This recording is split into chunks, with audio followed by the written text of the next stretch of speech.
Hello friends, তোমাদের সকলকে দা দেবজিৎ চ্যানেলে স্বাগত। আজকে আলোচনা করব ক্লাস 11 সেকেন্ড সেমিস্টার পলিটিক্যাল সায়েন্সের তোমাদের যে চতুর্থ অধ্যায় সমসাময়িক ভারতীয় রাষ্ট্রচিন্তা, এই অধ্যায় থেকে আজকে আলোচনা করব যে স্বামী বিবেকানন্দের যে সামাজিক রাজনৈতিক সংস্কার তার সম্পর্কে। ঠিক আছে, টোটাল 5টি পয়েন্ট নিয়ে আলোচনা করব, এক এক করে সব বোঝাবো। ঠিক আছে, তার আগে একটু স্বামী বিবেকানন্দের সম্পর্কে একটু জেনে নেওয়া যাক। ঠিক আছে, দেখো স্বামী বিবেকানন্দের জন্ম হয় কত সালে? স্বামী বিবেকানন্দের জন্ম হচ্ছে 1863 খ্রিস্টাব্দের 12ই জানুয়ারি। ঠিক আছে, 1863 12th অফ জানুয়ারি জন্ম ডেটটা মনে রাখবে। নেক্সট, তার যে ছোটবেলায়, ঠিক আছে, ছোটবেলায় তার নাম কিন্তু ছিল স্বামী বিবেকানন্দ না, তার নাম ছিল ছোটবেলায় নরেন্দ্রনাথ দত্ত। ঠিক আছে, নরেন্দ্রনাথ দত্ত, এটা কিন্তু তার ছোটবেলার নাম। ঠিক আছে, তাছাড়াও তাকে ছোটবেলায় তার একটা ডাক নাম ছিল, সেটা কি, যে বিলে, তাকে কিন্তু বিলে বলেও ডাকা হতো। ঠিক আছে, এখন তার পিতার নাম কি? তার পিতা কিন্তু একজন লয়ার ছিল। ঠিক আছে, সেই তার পিতার নাম হচ্ছে বিশ্বনাথ দত্ত।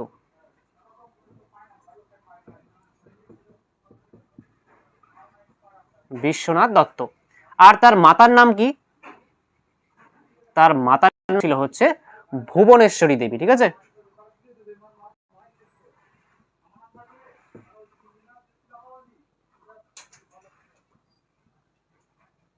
এইটুকু তোমরা মনে রাখবে যে স্বামী বিবেকানন্দের জন্ম কোথায় হয়, মনে রাখবে কলকাতায়। ঠিক আছে, কলকাতায় 1863 খ্রিস্টাব্দের 12ই জানুয়ারি তার জন্ম হয়। নরেন্দ্রনাথ দত্ত তার ছোটবেলার নাম, তার ডাক নাম কিন্তু বিলে ছিল, তাকে বিলে বলেও ডাকা হতো। আর তার পিতার নাম হচ্ছে বিশ্বনাথ দত্ত, আর তার মাতার নাম হচ্ছে ভুবনেশ্বরী দেবী। এবার দেখো যে এই যে স্বামী বিবেকানন্দ, তিনি কিন্তু ছোটবেলা থেকেই, ঠিক আছে, আধ্যাত্মিক এবং শিক্ষার বিষয়ে কিন্তু অনুরাগী ছিল। ঠিক আছে, শিক্ষা বিষয়ে কিন্তু তিনি কিন্তু মহাভারত থেকে শুরু করে রামায়ণ, বেদান্ত, এই সমস্ত কিছু পড়েছিলেন। ঠিক আছে, একটু পরে বুঝবো এই পয়েন্টগুলির মাধ্যমে যে তিনি কি কি এখন সংস্কার করেছেন। ঠিক আছে, এখন দেখা যাক যে তিনি কি কি সংস্কার করেছেন এই সামাজিক এবং রাজনৈতিক ক্ষেত্রে। আর তার আগে মনে রাখবে যে এই স্বামী বিবেকানন্দের যে গুরু, তিনি কে ছিলেন? রামকৃষ্ণ পরমহংসদেব। ঠিক আছে, তার যে গুরু কে ছিলেন? যে রামকৃষ্ণ পরমহংস।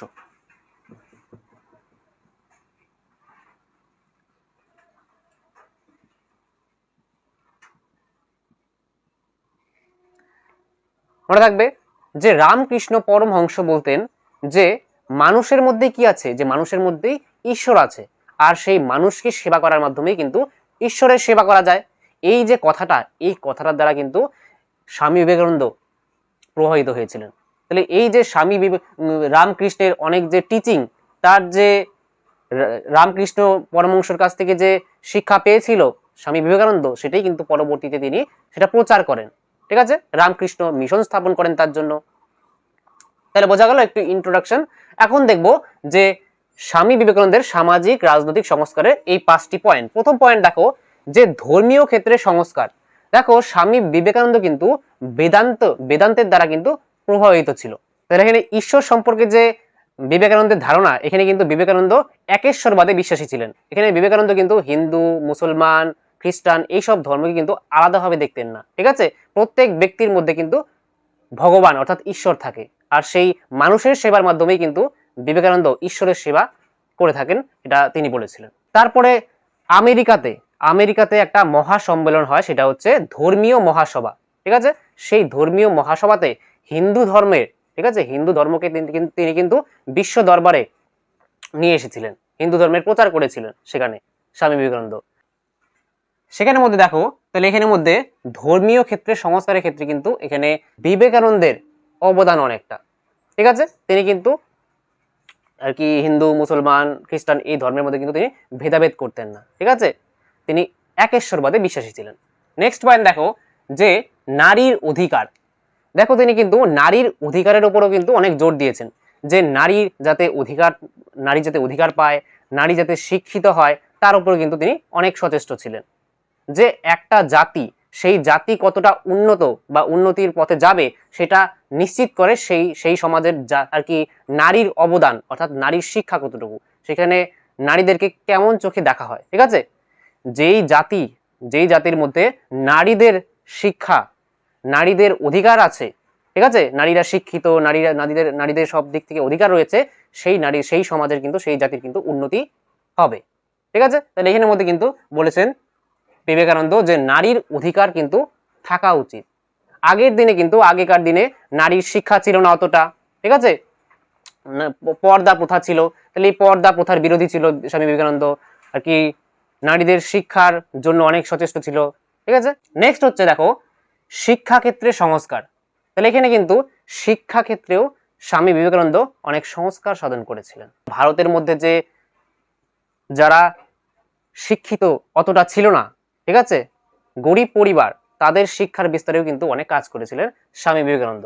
ঠিক আছে, তিনি কিন্তু বিশ্বের যেমন চীন, জাপান, আমেরিকা, ঠিক আছে, পর কানাডা, এই 4টি দেশে ঘুরে ঘুরে কিন্তু তিনি রামকৃষ্ণ পরমহংসদেব যে ছিলেন, তার যে গুরু, তার যে টিচিং, তার যে শিক্ষা, সেটা কিন্তু তারা বিশ্বের অন্যান্য দেশেও কিন্তু সেটা প্রচার করেছিলেন।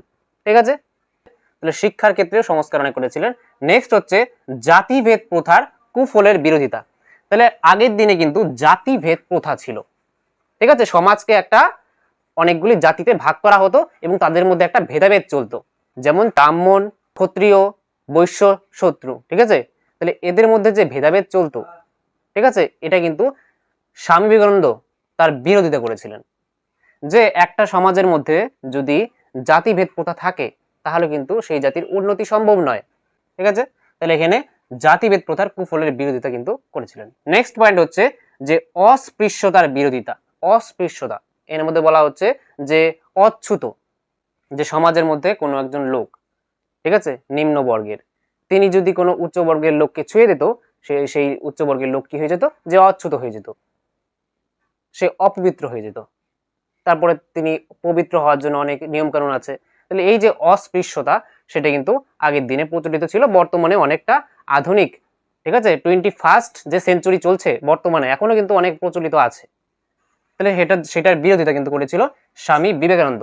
এখন বর্তমানেও আমাদের যে ভারতের ইন্ডিয়ান কনস্টিটিউশন আছে, সেখানের মধ্যে যে আর্টিকেল নম্বর 17 আছে, ঠিক আছে, সেখানে কিন্তু অ্যাবলিশন অফ আনটাচেবিলিটির কথা বলা আছে। ঠিক আছে, অস্পৃশ্যতার দূরীকরণের কথাও কিন্তু আমাদের ভারতের সংবিধানের 17 নম্বর আর্টিকেল আছে। ঠিক আছে, তাহলে আগে কিন্তু স্বামী বিবেকানন্দ কিন্তু এই অস্পৃশ্যতার বিরোধিতা করেছিল। তাহলে এই হয়ে গেল স্বামী বিবেকানন্দের সামাজিক রাজনৈতিক সংস্কার। ঠিক আছে, 19 শতকে স্বামী বিবেকানন্দ কিন্তু অনেক সামাজিক, তারপরে এখানে রাজনৈতিক সংস্কার করেছিল। ঠিক আছে, তাহলে দেখা হচ্ছে পরের ক্লাসে, ততক্ষণের জন্য বাই।